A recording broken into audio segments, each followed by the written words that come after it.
Hello and welcome back to MarineMax Georgia. My name is Quinn Seagraves and today we're going to be walking through a Crest 20 SF, which is the standard fish. So you can see as the configuration up front, we have two forward-facing swivel captain's chairs as well as our trolling motor that we installed for this boat. This one will have a nice lounger up in front of the helm as well as a L-shaped back towards the back of the boat.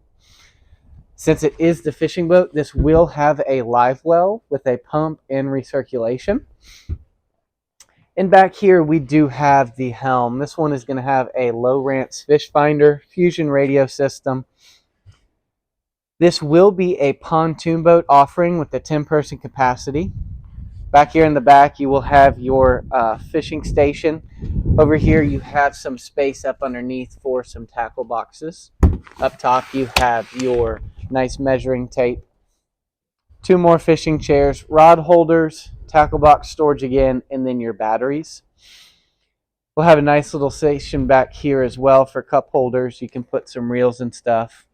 And then off the back you will have access to your 115 horsepower Mercury outboard.